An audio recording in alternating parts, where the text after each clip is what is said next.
आज दोस्तों सांपला की तरफ आई हूँ फिर से करीब करीब 20 एक दिन बाद।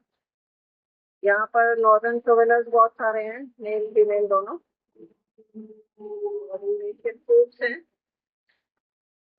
यूरेशियन टीम जिसको कॉमन टीम कहते हैं वो भी देखा मैंने अभी। मैंने इनफैक्ट पहली बार जब यूरेशियन टीम देखा था तो इसी जगह पर देखा था। तब तो मुझे पता नहीं होते थे नाम। तो मैं रिकॉर्ड करके और फिर घर आके देखती थी, मतलब फोटो लेके। और फिर घर पे आके मैं उसको चेक करती थी, सर्च करती थी कि ये क्या है। ब्लैक क्राउन नाइट हेरन ये बैठा हुआ है, अभी थोड़ी देर पहले उड़ रहा था। इसके साथ मेरे ख्याल से दो और हैं, एक तो ये क्लियरली दिख रहा है, पीछे दो और बैठे हुए हैं ब्लैक क्राउन नाइट हेरन। और इस तरफ जो है, यहाँ पर कॉर्मोरेंट्स हैं काफी, दिख ही रहे हैं आपको।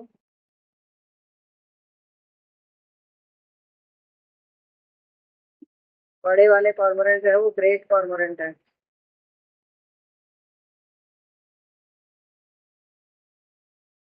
स्टिल्ट्स हैं काफी सारी, ब्लैक विंग स्टिल्ट्स हैं। इधर भी देखिए ब्लैक विंग। पाइड एवोसेट काफी समय से मुझे नहीं दिखा है, लेकिन पाइड एवोसेट भी आ जाया करता है कभी कभी यहाँ पर। इस पेड़ पर देखिए दोस्तों, कई सारे ब्लैक क्राउन नाइट हेरन बैठे हैं। ये देखिए कॉर्मोरेंट भी है। ये अभी धूप निकली है एक्चुअली, मुश्किल से 1 डेढ़ घंटा हुआ है। ये सारे जो है पक्षी अब बाहर आ रहे हैं। सुबह जिस समय कोहरा रहता है उस समय तो आप क्या ही उम्मीद कर सकते हैं। सुबह के टाइम तो मैं निकलती नहीं हूँ। एक इस पेड़ पर भी कई सारी बर्ड्स बैठी हुई हैं। तो आज एक्चुअली नेशनल बर्ड डे भी है, 5 जनवरी है। इस तरह के कई ओकेजन हैं, जैसे कि आपका गली मनी बर्ड वीक होता है नवंबर में। आज नेशनल बर्ड डे है। इसी तरह वाटर बर्ड्स का डे अलग होता है, वाटर फाउल का डे। तो ये सारे जो ओकेजन ऐसे क्रिएट किए गए हैं, ये इसीलिए है कि लोगों को इसमें इंटरेस्ट आए। और सिटीजन साइंस प्रोग्राम्स के बारे में मैंने पहले भी आपको बताया है। अभी वाटर बर्ड का सेंसस चल रहा है, वाटर बर्ड्स का। तो वाटर बर्ड्स के सेंसस में आप लोग भी भाग लीजिए। अभी रिसेंटली था सुल्तानपुर नेशनल पार्क में, कल ही था, लेकिन कल वर्किंग डे था तो इसलिए मैं जा नहीं पाई। तो वाटर बर्ड सेंसस में आप पार्टिसिपेट कीजिए। और कुछ ही दिनों में मेरे ख्याल से उत्तराखंड में भी है कोई बर्ड सेंसस। तो जो भी आपके रीजन में इस तरह के प्रोग्राम्स होते हैं जिसमें कि आप अपना योगदान दे सकते हैं, तो उसमें जरूर जरूर पार्टिसिपेट कीजिए, क्योंकि इधर भी ब्लैक क्राउन नाइट हेरन्स हैं, ढेर सारे हैं इस एरिया में। दोस्तों पिछली बार जब मैं आई थी तो इस जगह पर बहुत ढेर सारे ग्रे लैग गीज थे, मैंने दिखाया भी था आपको। ग्रे लैग गीज का एक बहुत बड़ा फ्लॉक था, उसके साथ शोवेलर्स थे, टील्स थे, बाकी सारे बर्ड्स थे। आज ये जगह खाली है। तो यही चीज जो मैं आपको बार बार कहती हूँ कि जो ये वेटलैंड्स में आने वाले जो माइग्रेटरी बर्ड्स हैं, ये एक जगह आ जाते हैं तो जरूरी नहीं है कि उसी जगह पर पूरा विंटर स्पेंड करेंगे। कुछ समय ये यहाँ पर रहेंगे, फिर ये बगल वाली जो जगह है जहाँ पर मैं अभी शूट करके आई, उसके क्लिप्स आपने अभी देखे। हो सकता है उसमें से कुछ उधर चले गए हों, लेकिन ग्रे लैकीज वहां पर भी नहीं थे, तो वो पूरा का पूरा फ्लॉक कहीं और मूव हो गया होगा। पास में ही है दिल्ली के जो एरियाज हैं, हरियाणा के एरियाज हैं, तो ये वहां पर मूव हो जाते हैं। तो वेटलैंड्स अगर हम अच्छे से मेंटेन करें तो हमारे एरिया में पूरे विंटर्स में हमें ये देखने को मिलेंगे। देखिए आज ये जगह बिल्कुल खाली है। एक छोटे से छोटा सा ये कॉन्सेंट्रेटेड सा एरिया है जहाँ पर कुछ शोवेलर्स हैं, नॉर्दर्न शोवेलर्स ही हैं इसमें ज्यादातर। और बाकी अपने रेजिडेंट बर्ड्स भी हैं इसमें, पेंटेड स्टॉक उड़ते हुए गए, अभी इग्रेट्स वगैरह हैं, कॉर्मोरेंट्स हैं। तो यही बस यहाँ पे इस समय बचे हैं। बाकी जो बर्ड्स थी वो यहाँ से किसी और जगह मूव हो गई हैं। यहाँ पर दोस्तों एज यूजुअल कॉर्मोरेंट्स हैं, दोपहर में धूप सेक रहे हैं। एक ही देखिए यहाँ पर ग्रेट कॉर्मोरेंट बैठा हुआ है। इसके गले के पास जो है एक पीले रंग का पैच होता है, और बॉडी का साइज डेफिनेटली बड़ा होता है, चोंच भी बड़ी होती है, विंग स्पैन इसका काफी बड़ा होता है। पिछले भी एक वीडियो में मैंने शो किया है आपको। ये है ग्रेट कॉर्मोरेंट। पीछे जो जा रही है स्विम करके वो है यूरेशियन कूट। और यहाँ पर शोवेलर्स हैं, ये सामने से नॉर्दर्न शोवेलर की मेल जा रही है। और ये ऐसे ही फ्लोट करते हुए डक्स सो जाते हैं, देखिए उसकी चोंच नहीं दिख रही है। तो वो टकिंग का जो फिनोमिना होता है ना, टकिंग में ये अपना फेस और जो बीक है उसको, और यहाँ पे देखिए किंगफिशर भी है, व्हाइट थ्रोटेड किंगफिशर। तो टकिंग का जो फिनोमिना होता है वो एक स्लीप पैटर्न है डक्स का, स्पेशली वाटर बर्ड्स का, कि वो अपना फेस और बीक वाला जो रीजन है वो विंग्स के अंदर एक साइड में, लेफ्ट साइड या राइट साइड में टक कर लेती हैं और वैसे ही फ्लोट करती रहती हैं। ये एक मेथड है स्लीपिंग का बर्ड्स में, खास करके वाटर बर्ड्स में देखा गया। देखिए पीछे भी दो नॉर्दर्न शोवेलर्स हैं, और इधर ये कॉर्मोरेंट है, और इस तरफ ये किंगफिशर है।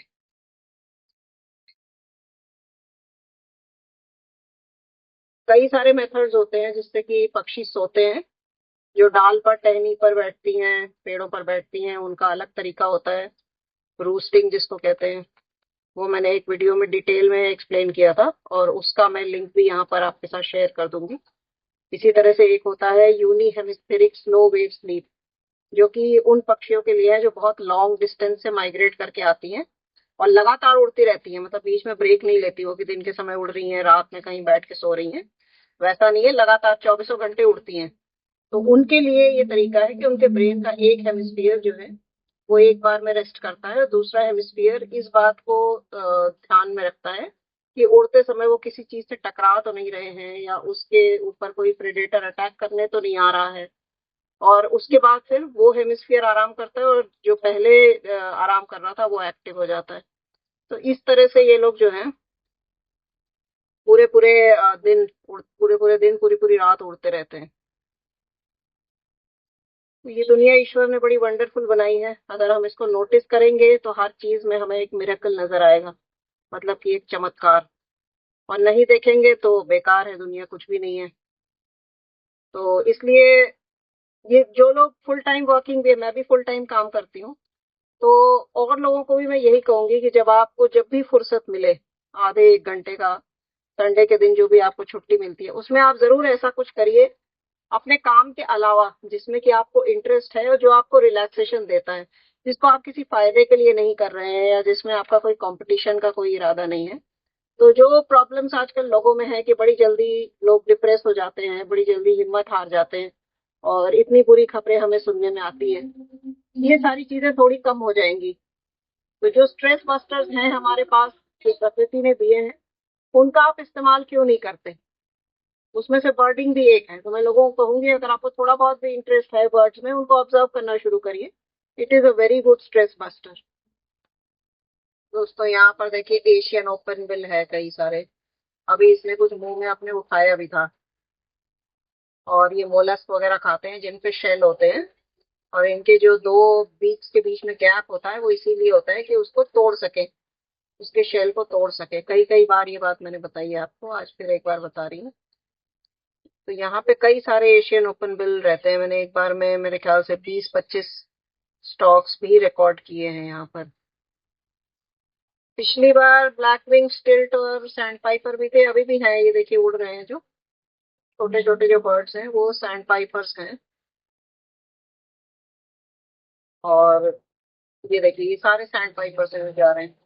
इनमें कुछ कॉमन ग्रीन शैंक्स होंगे, कुछ स्पॉटेड सैंड पाइपर्स होंगे, और ये सब माइग्रेटरी हैं। सैंड पाइपर्स जो है वो पूरी तरह से माइग्रेटरी होते हैं। हालांकि इनका जो फैमिली है वो सेम लैपविंग की तरह ही है, और ये भी पेड़ पे पर्च नहीं कर सकते हैं। स्टिल्ट्स भी जो है वो भी नहीं कर सकते हैं। स्टिल्ट्स और एवोसेट्स एक फैमिली के होते हैं। तो ये पूरा ऑर्डर ही जो है ना इनका कैराटरी फॉर्मिस, कैराटरी फॉर्मिस ऑर्डर में अलग अलग फैमिलीज में ये बर्ड्स आती हैं।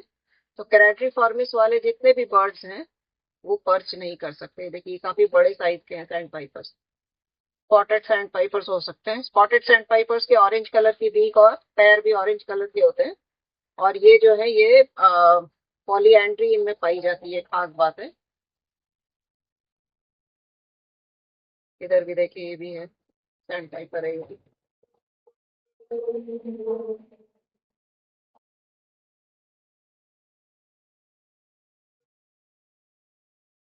आज कुछ कम बर्ड्स दिखे इस तरफ, जितनी मुझे उम्मीद थी उतने नहीं थे। तो करेला गीज भी यहाँ से चले गए हैं।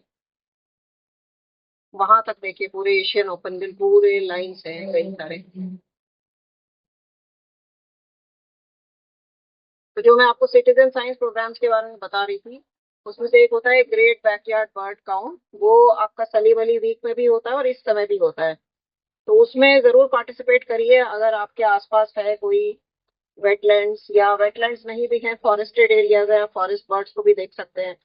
जो लोग फुटहिल्स में रहते हैं उनको इस समय वो वाली बर्ड्स मिल जाएंगी जो गर्मियों में हायर एल्टीट्यूड पे रहती हैं। तो आप कहीं पर भी हैं, आप बर्ड काउंट में पार्टिसिपेट कर सकते हैं। और जो मैंने आपको जर्नल बताया था, पिछले कुछ वीडियोस में मैंने कुछ न्यूज आइटम्स आपके साथ शेयर किए थे, और ये बताया था कि एक जर्नल इंडियन बर्ड्स में छपा है। तो उस जर्नल में आप अपना भी, अगर आप कोई भी ऑब्जर्वेशन आपका है जो कि कुछ अलग हटके हैं, जैसे रिसेंटली किसी ने ऑब्जर्व किया कि पेंटेड स्टॉक्स जो है वो मरी हुई चीजों को, मतलब कि जो स्कैवेंजिंग का काम कर रहे हैं। पेंटेड स्टॉक्स तो नॉर्मली मछली वगैरह या जो इन्वर्टिब्रेट्स हैं, जो पानी में रहने वाले प्राणी हैं, उनको जिंदा पकड़ के ही खाते हैं। डेड चीजों को खाते हुए तो वल्चर्स को ही देखा गया है। वल्चर्स हैं, क्रोज हैं, ये सब स्कैवेंजर होते हैं। लेकिन पेंटेड स्टॉक को भी स्कैवेंज करते हुए देखा गया है। तो ये सब नया बिहेवियर है बर्ड्स में। अगर आप कोई भी चीज ऑब्जर्व करते हैं जो कि नया है, पहले नहीं रिपोर्ट किया गया, नहीं देखा गया, तो आप उसको रिपोर्ट कर सकते हैं। उसको आप पब्लिश कर सकते हैं, उस जर्नल में आप भेज सकते हैं। वो एक्सेप्ट करेंगे या नहीं वो आपको खुद ही बता देंगे। तो ये कुछ चीजें थी जो मैं आपसे शेयर करना चाहती थी। और अगर आपने मेरा चैनल सब्सक्राइब नहीं किया है तो सब्सक्राइब कर लीजिए, वीडियोस को देखते रहिए। और आपके जो भी सजेशंस हैं, जो आप चाहते हैं कि मैं आपको दिखाऊं, या आप मतलब कुछ नया देखना चाहते हैं इसमें, तो आप वो जरूर कमेंट बॉक्स में, कमेंट में मुझे बताइए।